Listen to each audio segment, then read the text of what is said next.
Thursday morning, 8 o'clock, you know what that means. He was the best, he still is the best, he'll always be the best. He's the king of cable network news, and he continues that today at BillO'Reilly.com, which is an amazing website. Writes great stuff like his latest, The Liberal Emergency. Of course, he's got the TV stuff there as well. In fact, Bernie and I, every once in a while, are on the show, which is great.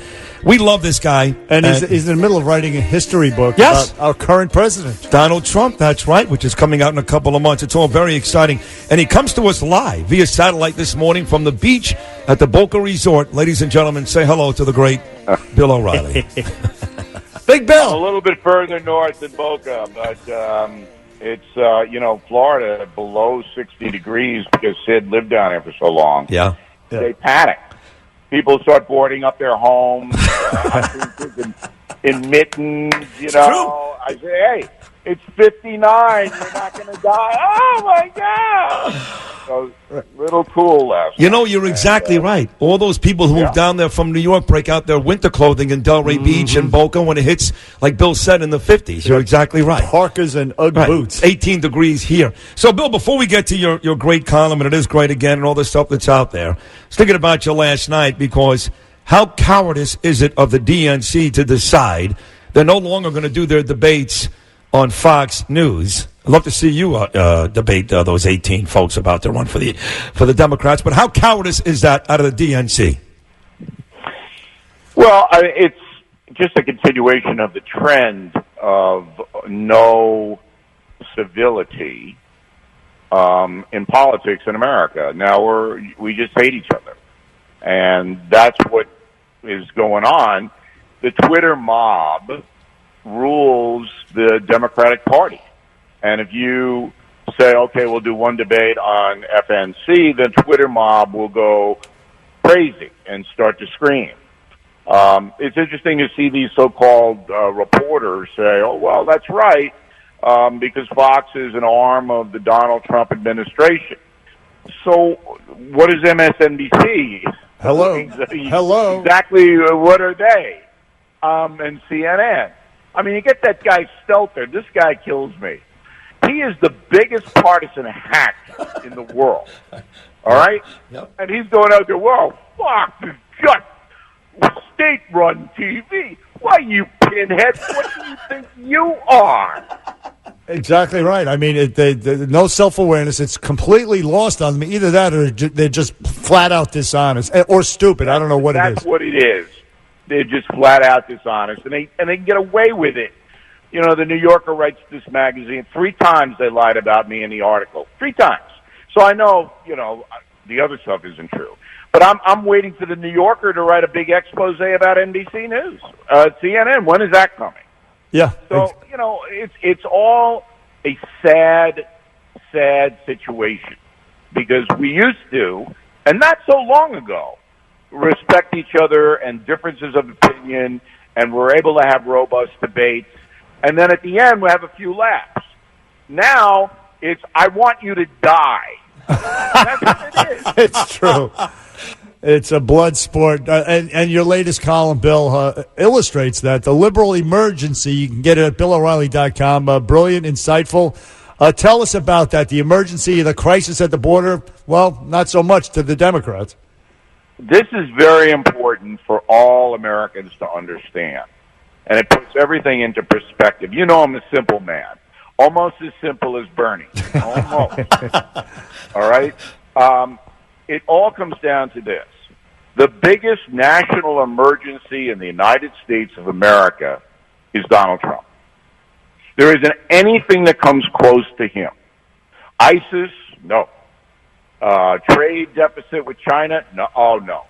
Surging at the border, no. Opioid crisis, that's right. It's the national emergency is that Donald Trump is sitting in the White House. So nothing else matters other than getting him out. And that is hurting the country because there are unbelievable problems that need to be solved by Congress. Please forgive me, but I'm just not that worried about Ivanka Trump security clearance. It's just not keeping me up at night. No. Really? No, not when you go on to say in the column that there's a $22 trillion deficit. You've got the trade deficit with China. You've got thousands of people trying to rush the border here in New York alone. You've got the homeless issue and so many issues. You know, you're exactly right. And they're concentrating on Listen to what I did. I went into this little cafe for breakfast the other day, okay, in Florida. And in the cafe, the help has got tattoos and piercings and, you know, it's the working class. And so I'm there, and they recognize me, and I'm joshing with them, and I go, is anybody here worried about Ivanka Trump? Anyone? Yeah, you're right. Okay? They want to make a living, all right? They want to raise their kids, pay the mortgage. They want to have a good economy. They want to have peace. They want to have the lowest taxes they can have. They don't care about Ivanka. They're not jazzed about it. No. And this is what I'm talking about. It's just insane. I want to go back to the word cowardice. I used that at the beginning of our conversation talking about, what did I mention cowardice about again? The Democrats not voting on anti-Semitism. And Fox News and anti-Semitism and even Mike Bloomberg not wanting. Yes, the debates. Right. But the anti-Semitism thing, Bill, the fact that Pelosi was ready to sit down and scold some of her teammates, which has become clear anti-Semitism from a bunch of the Democrat participants, and they postpone that now, maybe because AOC is out there yelling and screaming. What does that say for the Democrats? Well, it's a bigger issue than that, because I don't believe that most Democrats are anti-Semitic or most Republicans. I don't believe most Americans are anti-Semitic. What is happening is that the radical Democrats in the House, they despise Israel, all right? They think Israel is a fascist country, on and on. And the Twitter mob gives them cover. So Omar or the others who say these horrible things about Israel, Pelosi is appalled because she wants to keep the Jewish vote intact. The Democrats need that, all right? But then as soon as she starts to scold these people, the Twitter mob attacks Pelosi. You see? Mm-hmm. Cortez and all these people have cover on social media because the Twitter mob is so vicious, and they are, that the Pelosi and those people back away. They're afraid. And that's what's happening in this country, that if you dissent or you're not PC, this Twitter mob, they're going to come over and try to hurt you. And this has never before happened in the organized way it's happening.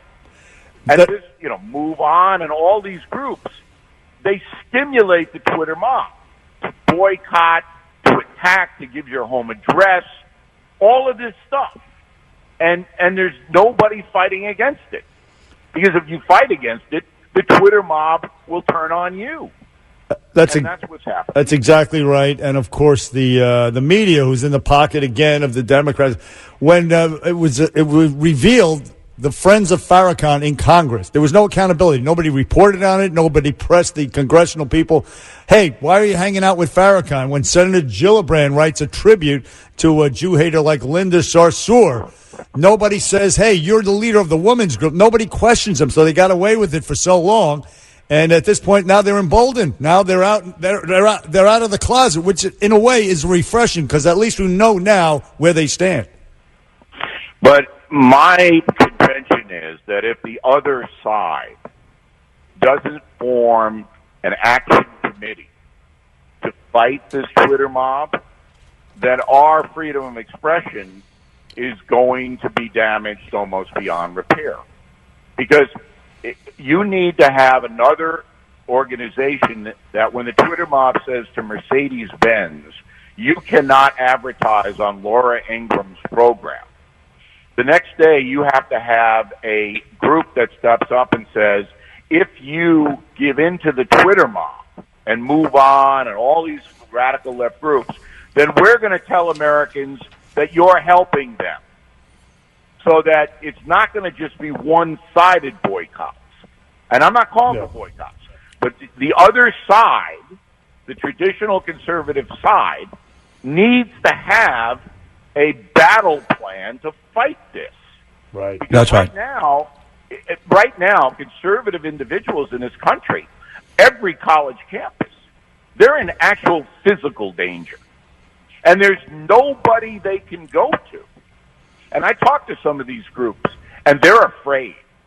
They are afraid to stand up to the move-ons and the Media Matters and all these Soros-funded groups because they don't want people coming to their homes to hurt them. Yep.